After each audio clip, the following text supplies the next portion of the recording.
Supreme court का जो पैगाम है वो कुछ ज़्यादा वाज़ेह नहीं था। सुप्रीम कोर्ट का इशारा सियासतदानों से बात करने का था या रियासत के मुक़्तदर इदारों के साथ भी। सुप्रीम कोर्ट अगर मुनासिब समझती तो खुद ही एक सालिस का किरदार अदा कर सकती है। हम आवाम की तरफ देख रहे हैं, किसी को समझ नहीं आ रही है कि मुल्क किस नहज पे जा रहा है। चाहे गली है, चाहे मोहल्ले हैं, चाहे शहर हैं, चाहे मीडिया है, चाहे सुप्रीम कोर्ट है, पार्लियामेंट में हर जगह खान साहब की ही बात हो रही है। ये बात शायद हर जगह समझ आना शुरू हो गई है कि खान साहब से ही बातचीत करके आप मुल्क को आगे लेकर जा सकते हैं। और ज़ाहिर बात है खान साहब से बातचीत का एक ही तरीका है कि उनके मैंडेट को जो 8 फरवरी को है उसको तस्लीम किया जाए। मैं तो इस पॉलिटिकल वर्कर हमेशा एक ही बात करती हूँ कि पॉलिटिकल पार्टीज़ के साथ बैठना चाहिए। सुप्रीम कोर्ट का जो पैगाम है वो कुछ ज़्यादा वाज़ेह नहीं था कि सुप्रीम कोर्ट का इशारा सियासतदानों से बात करने का था या रियासत के मुक़्तदर इदारों के साथ भी। लेकिन इस हवाले से सुप्रीम कोर्ट अगर मुनासिब समझती तो खुद ही एक सालिस का किरदार अदा कर सकती है। हम आवाम की तरफ देख रहे हैं। आवाम अगर निकलेगी अपने हक़ के लिए, असल मसला ये है कि अब किसी को समझ नहीं आ रही है कि मुल्क किस नहज पे जा रहा है।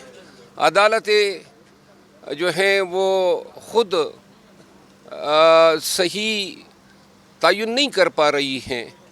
इसी तरह सियासतदान जो हैं, कौमी असम्बली का जो हाल है या पार्लियामान का जो हाल है, एक नफ्सा नफसी और एक गैर यकीनी सूरत हाल का सामना है पूरे पाकिस्तान को। बजट आने पे हैं और बजट में तैयारी हो रही है आवाम की काल उतारने की, और सियासी गैर यकीनी सूरत हाल जो हैं वो 2 साल से मुल्क पे मुसल्लत हैं।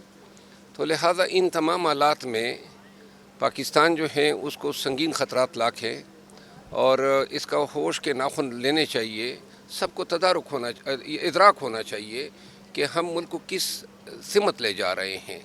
अभी भी वक्त है कि हम सोच लें और हम इस पे इत्तेफाक कर लें कि वाहिद हल पाकिस्तान के मसाइल का यही है कि पाकिस्तान को कानून की हुक्मरानी के हवाले किया जाए। बस दुबई गया, बहरीन गया और अपने लिए छुट्टियां मैंने जो हैं पसंद की थी ये डेस्टिनेशन। और मौसम जो है यानी ये बड़े एक खुशगवार इत्तेफाक हुआ कि मौसम इस्लामाबाद से शायद कदरे बेहतर था।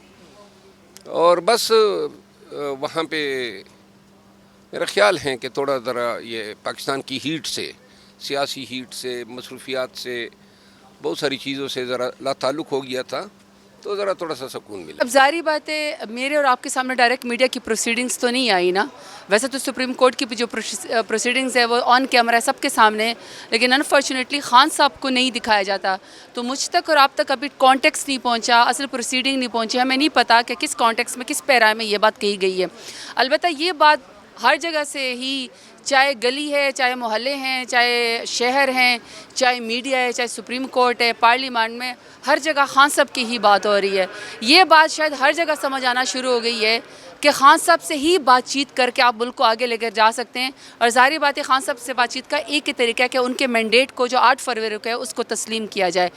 तो मैं तो इस पॉलिटिकल वर्कर हमेशा एक ही बात करती हूँ कि पॉलिटिकल पार्टीज़ के साथ बैठना चाहिए। बातें तो दोनों ठीक है, जजेस यहाँ खुद इंसाफ मांग रहे हैं और सियासतदान भी इंसाफ मांग रहे हैं। पाकिस्तान के और उम्मत मुस्लिमा के सबसे बड़े लीडर को तो आपने काल कोठड़ी के अंदर डाल दिया, वो भी बेगुनाह झूठे केसेस के अंदर। और ज़ाहिर बात है अदलिया पे भी हमारी नज़र है, खान साहब भी इंसाफ मांग रहे हैं, हम भी इंसाफ मांग रहे हैं। लेकिन ज़ाहिर बात है लार्जर कॉन्टेक्स्ट में तो यही है कि मुल्क को एक बड़ा लीडर ही आगे लेकर जा सकता है। तो मैं तो इस पॉलिटिशियन खान साहब की तरफ ही देखती हूँ, इसलिए नहीं कि मैं पीटीआई का हूँ, इसलिए कि मैं समझती हूँ, मेरा ये कन्विक्शन है, मेरा बिलीव है कि खान साहब ही इस मुल्क को बहरान से बाहर निकाल सकते हैं। Thank you. हमारी कोर कमेटी ने, हाँ जी, core committee PTI, Pakistan Tehreek Insaf की कोर कमेटी ने ये फ़ैसला किया था कि चीफ जस्टिस काजी फ़ाइज़ ईसा जितने भी इमरान खान साहब और तहरीक इंसाफ के हवाले से केसेस हैं वो उनसे अपने आप को अलग कर लें, चूँकि हमें उन पर इत्माद नहीं है।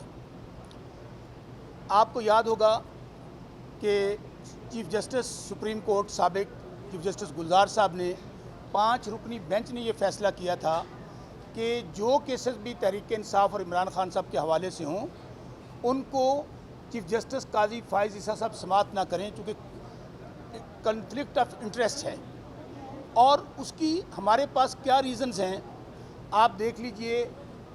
1 سال ہو گیا ہے، آپ کو یاد ہوگا کہ عمران خان صاحب بانی چیئرمین پی ٹی آئی جب آج سے 1 ہفتہ پہلے ویڈیو لنک پہ پیش ہوئے، انہوں نے کہا کہ چیف جسٹس قاضی فائز صاحب ہماری اپلیکیشن پڑی ہے کہ ملٹری کورٹ کے حوالے سے فل بینچ بنا دیں، نہیں بنایا گیا۔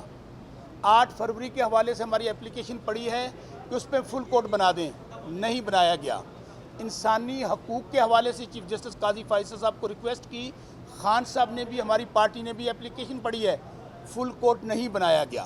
اور سب سے اہم، چیف جسٹس قاضی فائز صاحب اس بینچ کا حصہ تھے جس نے ہم سے بلے کا نشان چھینا تھا، اور اس بلے کا نشان چھیننے کی وجہ سے آج یہ جو خواتین کی مخصوص نشستوں کی جو وجہ ہے، اور جو سب سے بڑی برائی ہے اس وقت انسٹیبلٹی ہے، جو سیاسی انتشار ہے، وہ وجہ تھی کہ چیف جسٹس قاضی فائز صاحب کے بینچ نے ہم سے بلے کا نشان چھینا۔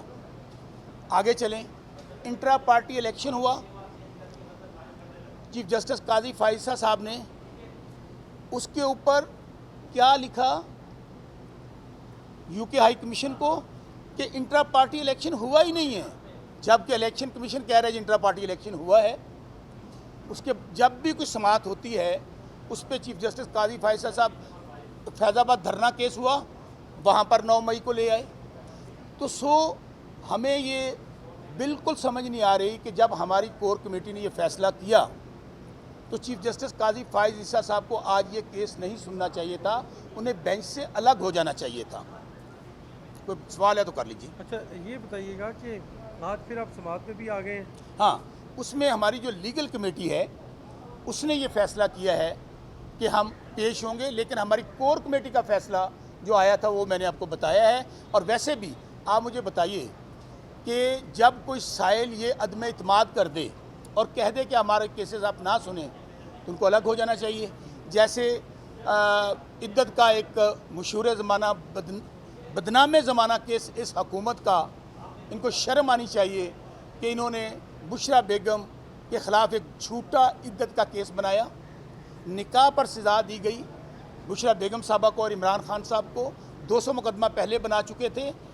وہاں پر جو ڈسٹرکٹ اینڈ سیشن جج ہیں ارجمن صاحب، آپ کو یاد ہوگا ٹکا صاحب، وہاں پر ڈیورنگ سماعت اپلیکیشن دی گئی مانیکا کی طرف سے اور وہ خارج کر دی گئی۔ انہوں نے کہا ہمیں آپ پہ اعتماد نہیں ہے، لیکن جس دن ججمنٹ اناؤنس ہونی تھی اس دن دوبارہ مانیکا نے کہا جی ہمیں آپ پہ اعتماد نہیں ہے۔ اس دن انہوں نے ہائی کورٹ کو لکھ دیا کہ جی میرے پہ عدم اعتماد کر دیا گیا، میں یہ کیس نہیں سن سکتا۔ تو یہ ڈبل سٹینڈرڈز کیوں ہیں؟ اور ویسے بھی یہ پاکستان کی تاریخ میں یہ روایت ہے کہ جس جج پر عدم اعتماد کر دیں وہ جج خود بخود اپنے آپ کو کیسز سے الگ کر لیتے ہیں۔ لیکن ایک آپ کے جو ہائی کورٹ کے جو آپ کے ایڈوکیٹ جنرل ہیں وہ اعتماد کر رہے ہیں، وہ کہہ رہے ہیں ہمیں اعتماد ہے، اور دوسری طرف کورٹ کمیٹی نے یہ تو کہا ہے کہ پی ٹی اے سے متعلق کیسز سے الگ ہو جائیں، لیکن اسپیسیفک آج کے کیس کی ٹکا صاحب، بینچ سے علیحدگی کی بات نہیں کی۔ آپ کے 2 سوالات ہیں۔ پہلی بات آپ کو میں عرض کروں کہ ہم نے کہا کہ جتنے کیسز تحریک انصاف اور عمران خان کے حوالے سے ہیں ان سے الگ ہو جائیں چیف جسٹس قاضی فائز صاحب۔ تو کیا یہ جو کیس آج سماعت ہو رہا ہے کیا یہ تحریک انصاف اور عمران خان صاحب کے حوالے سے نہیں ہے؟ پہلا آپ کا جواب۔ دوسری بات، آپ نے کہا کہ آپ کے ایڈوکیٹ جنرل صاحب، میں آپ کو پہلے کہہ چکا ہوں ہماری جو لیگل کمیٹی ہے انہوں نے یہ فیصلہ کیا ہے کہ اب چونکہ بینچ بن گیا ہے تو ہم اس کے سامنے سماعت کروائیں گے۔ ہمارا کور کمیٹی کا فیصلہ وہیں پہ موجود ہے۔ اوکے۔